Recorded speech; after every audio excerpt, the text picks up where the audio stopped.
नमस्कार दोस्तों, एजुकेशन 24 में आपका स्वागत है। दोस्तों आज का वीडियो बहुत ही खास होने वाला है, क्योंकि आज के इस वीडियो में हम लोग जानेंगे कि बीए परीक्षा में अगर कोई प्रश्न समझ में ना आए या फिर उस प्रश्न का उत्तर याद ना आए तो उस कंडीशन में हम उस प्रश्न का हेडिंग कैसे बनाएंगे, उसका उत्तर कैसे लिखेंगे, कौन सा तरीका अपनाएंगे, पूरा डिटेल में इस वीडियो के अंदर हम लोग जानेंगे। तो आइए देर न करते हुए वीडियो को शुरू करते हैं और जानते हैं। दोस्तों बीए एग्जाम में जब भी आपको कोई प्रश्न समझ में ना आए या फिर उस प्रश्न का उत्तर याद ना आए तो उस कंडीशन में आपको क्या करना है। सबसे पहले तो आपको क्वेश्चन को पढ़ना है और पढ़ करके देखना है कि आपको उस क्वेश्चन के आंसर पता है कि नहीं पता है। अगर आपको उस क्वेश्चन के बारे में कुछ भी पता हो या फिर अगर आपको उस क्वेश्चन के आंसर थोड़ा सा भी पता हो, तब आपको क्या करना है कि उस क्वेश्चन के आंसर आपको अपने मन से बना बना करके लिख देना है। लेकिन अगर आपको उस क्वेश्चन के आंसर कुछ भी ना पता हो, यानी कि अगर आपको क्वेश्चन के बारे में कुछ भी ना पता हो या फिर अगर आपको क्वेश्चन का सटीक उत्तर पता ना हो या फिर अगर आपको क्वेश्चन के बारे में ही ना पता हो, तब उस कंडीशन में आपको क्या करना है। उस कंडीशन में आपको दो तरीका अपनाना है। सबसे पहले आपको क्या करना है, सबसे पहले क्वेश्चन का खंडन करना है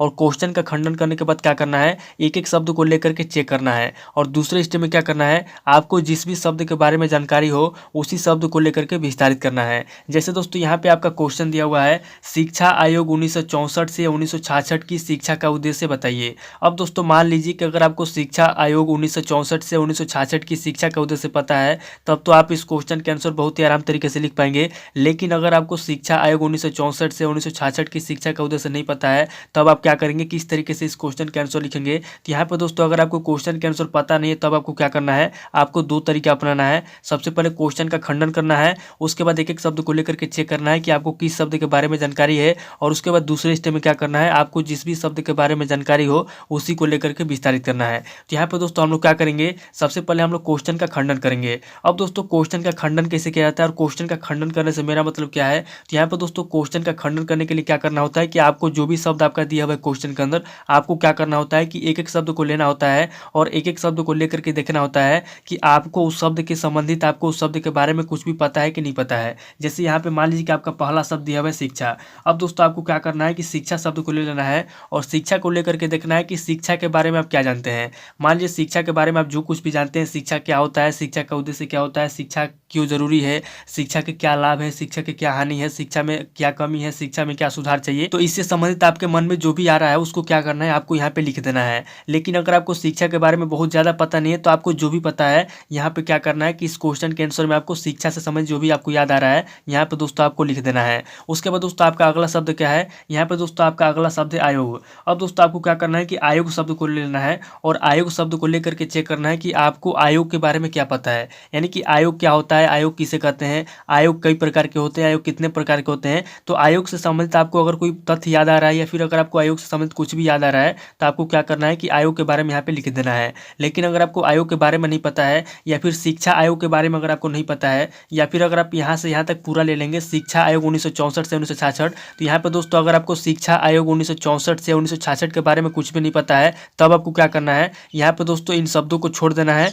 और दूसरे जो शब्द आपके दिए हुए हैं, यानी कि आगे आपके जो भी शब्द दिए हुए हैं, अगले शब्द को आपको ले लेना है। तो यहाँ पे दोस्तों आपका अगला शब्द क्या है, यहाँ पे दोस्तों आपका अगला शब्द है शिक्षा। अब दोस्तों फिर से यहाँ पे शिक्षा आ गया और फिर से दोस्तों आपको क्या करना है, फिर से शिक्षा को ले लेना है और शिक्षा को लेकर के देखना है कि शिक्षा के बारे में आपको क्या पता है। तो यहाँ पर दोस्तों शिक्षा के बारे में आपको जो कुछ भी पता है, शिक्षा क्या होता है, शिक्षा के क्या लाभ है, शिक्षा के क्या हानि है, शिक्षा क्यों जरूरी है, शिक्षा में क्या कमी है, शिक्षा में क्या सुधार होना चाहिए। तो शिक्षा से संबंधित आपके मन में जो कुछ भी आता है, यहाँ पे आपको क्या करना है कि शिक्षा के बारे में इस क्वेश्चन के आंसर में आपको लिख देना है। और यहाँ पे दोस्तों अगर आप इस शब्द को ले लेंगे, उद्देश्य को ले लेंगे, तो यहाँ पे दोस्तों यहाँ से लेकर के आपका शिक्षा का उद्देश्य, यानी कि शिक्षा का क्या उद्देश्य है, यहाँ से लेकर के यहाँ तक आपका जो सेंटेंस बन जाएगा शिक्षा का उद्देश्य। तो यहाँ पे दोस्तों आपको क्या करना है कि अगर आपको शिक्षा आयोग 1964 से 1966 के बारे में अगर आपको सटीक आंसर नहीं पता है, क्योंकि दोस्तों अगर आपको शिक्षा आयोग 1964 से 1966 के बारे में पता होता तो आप इस क्वेश्चन के आंसर बहुत आराम तरीके से लिख पाते हैं। लेकिन आपको शिक्षा आयोग 1964 से 1966 के बारे में नहीं पता है, तो यहाँ पे हम लोग क्या करेंगे, सबसे पहले क्वेश्चन का खंडन कर लेंगे और क्वेश्चन का खंडन करने के बाद क्या करेंगे, यहाँ पे हमको जिस भी शब्द के बारे में जानकारी होगा हम क्या करेंगे, उसी शब्द को ले लेंगे और उसी शब्द को लेकर के यहाँ पे उसे समय जो कुछ भी हमको याद आएगा यहाँ पे दोस्तों इस प्रश्न के आंसर में हम लिख देंगे। लेकिन एक बात आपको याद रखना है दोस्तों कि एग्जाम के अंदर आप किसी भी क्वेश्चन के आंसर अगर बना के लिख रहे हैं, तो उस कंडीशन में आपका जो भी हेडिंग होगा प्रश्न से संबंधित होगा, प्रश्न से मिलता जुलता होगा। यानी कि यहाँ पे दोस्तों आपको फालतू चीज़ें नहीं लिखना है, आपको जो कुछ भी लिखना है यहाँ पे दोस्तों आपको प्रश्न से मिलता जुलता लिखना है और प्रश्न से संबंधित लिखना है। जैसे यहाँ पे आपका शिक्षा दिया हुआ है, तो ये जो आपका क्वेश्चन दिया हुआ है ये दोस्तों आपका शिक्षा शास्त्र का क्वेश्चन है। बीए के अंदर जो शिक्षा शास्त्र आपका होता है सब्जेक्ट, तो ये शिक्षा शास्त्र शास्त्र का क्वेश्चन है, तो मान लीजिए कि अगर आपका शिक्षा शास्त्र का क्वेश्चन है तो आपको क्या करना है, अगर आपको इस क्वेश्चन के आंसर बना के लिखना है तो शिक्षा शास्त्र के बारे में आपको जो कुछ भी पता है इसके बारे में आपको यहाँ पे लिखना है, फालतू चीज़ आपको नहीं लिखना है। तो यहाँ पे दोस्तों हम लोग क्वेश्चन का खंडन कर लिए। अब दोस्तों मान लीजिए अगर आपको शिक्षा आयोग 1964 से 1966 के बारे में कुछ भी नहीं पता है, लेकिन अगर आपको शिक्षा का उद्देश्य पता है या फिर अगर आपको शिक्षा के बारे में कुछ भी पता है तो आपको क्या करना है, शिक्षा को ले लेना है और शिक्षा को लेकर के आपको क्या करना है, इसी को लेकर के आपको हेडिंग बनाना है और इसी को लेकर के आपको आंसर लिखना है। यहाँ पे दोस्तों आगे बढ़ने से पहले मैं आपको एक बात और बता दूं कि यहाँ पे दोस्तों बीए एग्जाम के अंदर अगर आप किसी भी क्वेश्चन के आंसर बना करके लिख रहे हैं तो यहाँ पे दोस्तों आपको एक चीज़ और ध्यान देना है कि आपका जो भी हेडिंग रहेगा, हेडिंग दोस्तों आपको बहुत अच्छे तरीके से बना करके लिखना होगा, क्योंकि दोस्तों बीए एग्जाम के अंदर आपका जो मेन होता है हेडिंग होता है, क्योंकि अगर आप हेडिंग अच्छे तरीके से नहीं लिखेंगे तो आपको दोस्तों ज़्यादा नंबर नहीं मिलता है। तो यहाँ पे दोस्तों हम लोग क्या करेंगे, शिक्षा का जो उद्देश्य है इसको हम लोग ले लेंगे और इसको लेकर के क्या करेंगे, इस पूरे क्वेश्चन के आंसर में हम लोग क्या करेंगे, इसी को लिखेंगे। तो यहाँ पे दोस्तों हम लोग क्या करेंगे, शिक्षा के उद्देश्य को ले लेंगे और इसी को लेकर के सबसे पहले हम लोग हेडिंग बनाएंगे, उसके बाद हम इसका आंसर लिखेंगे। तो यहाँ पे दोस्तों शिक्षा का उद्देश्य लेकर के इसका सबसे पहला हेडिंग हम लोग क्या लिखेंगे, यहाँ पे दोस्तों पहला हेडिंग हम लोग लिखेंगे शिक्षा की परिभाषा। यहाँ पे दोस्तों हम लोग पॉइंट नंबर 1 देंगे और यहाँ पे दोस्तों पॉइंट नंबर 1 देकर हम लोग क्या करेंगे, यहाँ पे दोस्तों सबसे पहले हम लोग लिखेंगे शिक्षा का परिभाषा, यानी कि शिक्षा की क्या परिभाषा होती है। सबसे पहले दोस्तों हम लोग लिखेंगे परिभाषा।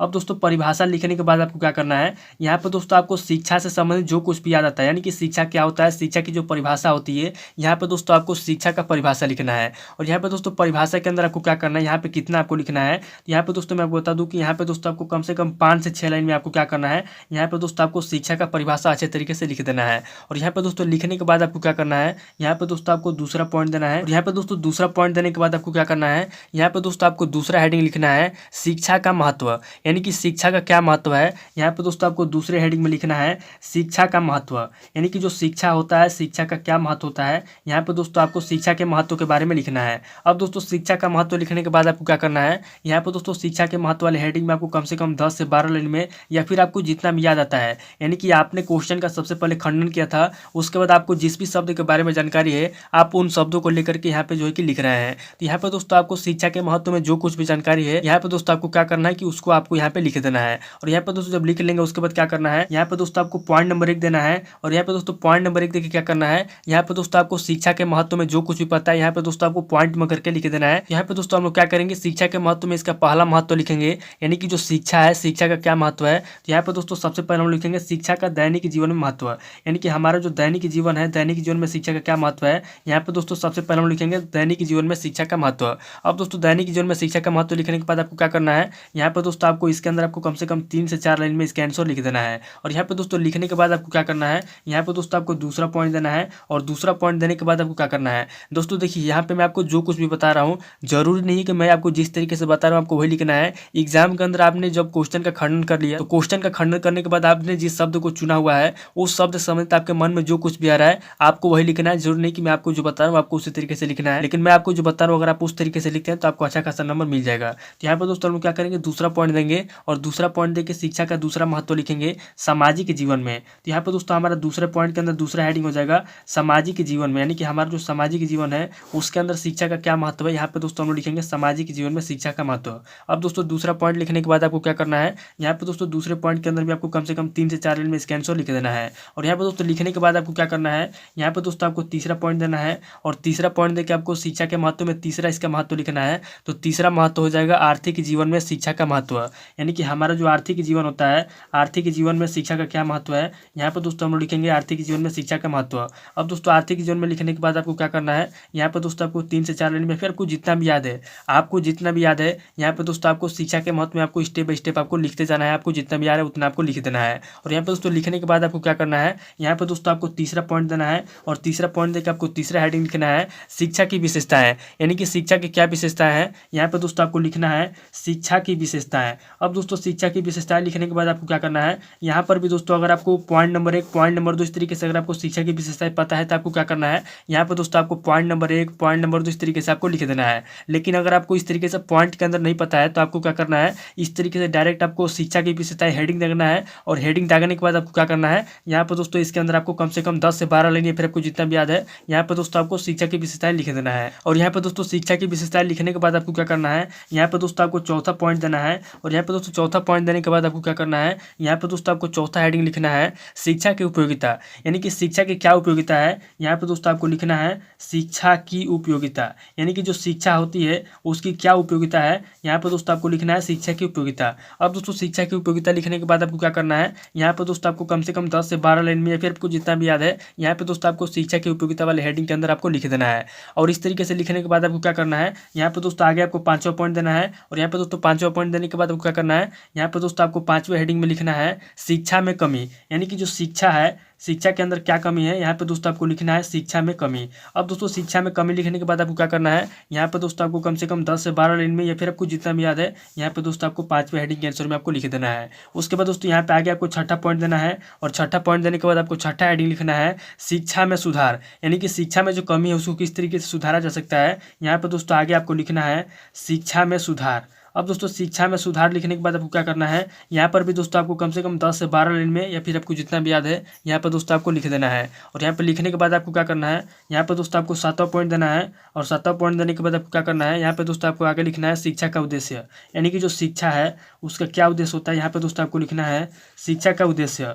अब दोस्तों शिक्षा का उद्देश्य लिखने के बाद आपको क्या करना है, यहाँ पर दोस्तों आपको 7वें हेडिंग के अंदर आपको कम से कम 10 से 12 लाइन में या फिर आपको जितना भी याद है, यहाँ पर दोस्तों आपको 7वें हेडिंग के आंसर में आपको लिख देना है। और यहाँ पर लिखने के बाद आपको क्या करना है, यहाँ पर दोस्तों आपको लास्ट में अगर कोई पॉइंट याद आ रहा है, यानी कि आपने जब क्वेश्चन का खंडन किया था उसके बाद आपने जिस शब्द को लिया था, अगर उस शब्द से संबंधित आपको कोई पॉइंट याद आ रहा है तो आपको यहाँ पे लिखना है। और अगर आपको कोई पॉइंट याद नहीं आ रहा तो लास्ट में आपको क्या करना है, लास्ट में आपको निष्कर्ष लिख देना है, यानी कि यहाँ पे 8वां पॉइंट देना है। और लास्ट में आपको क्या करना है, इस क्वेश्चन का निष्कर्ष लिख देना है, ताकि आपका जो क्वेश्चन है वो अच्छे तरीके से कंप्लीट हो जाए। तो यहाँ पर दोस्तों निष्कर्ष के अंदर आपको क्या करना है, यहाँ पर भी आपको कम से कम 5 से 6 लाइन में इसका निष्कर्ष लिख देना है। तो इस तरीके से आपका जो क्वेश्चन दिया हुआ था, आपके क्वेश्चन का हेडिंग भी कंप्लीट हो जाएगा और आपके क्वेश्चन का आंसर भी कंप्लीट हो जाएगा। और आपका जो क्वेश्चन दिया हुआ था, जो आपका क्वेश्चन था शिक्षा आयोग 1964 से 1966 की शिक्षा का उद्देश्य बताइए, तो यहाँ पर दोस्तों आपका जो क्वेश्चन दिया था आपने सटीक उत्तर नहीं लिखा, लेकिन इस क्वेश्चन से मिलता जुलता आपने लिखा हुआ है। तो यहाँ पर दोस्तों मान लीजिए अगर ये 15 नंबर का क्वेश्चन है तो आपको 15 में 15 नंबर तो नहीं मिलेगा, लेकिन आपको 15 में से 9 या 10 नंबर जरूर मिल जाएगा।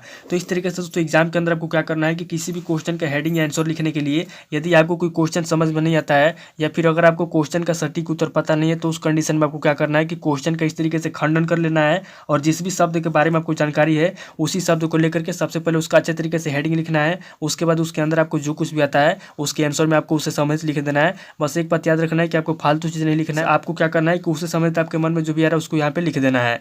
दोस्तों उम्मीद करता हूँ कि इस वीडियो से आपको बहुत कुछ सीखने को मिला होगा। अगर आपको वीडियो अच्छा लगा तो वीडियो को लाइक कीजिए, शेयर कीजिए और कमेंट करके बताइए कि आपको नेक्स्ट वीडियो किस टॉपिक ऊपर चाहिए। Thank you.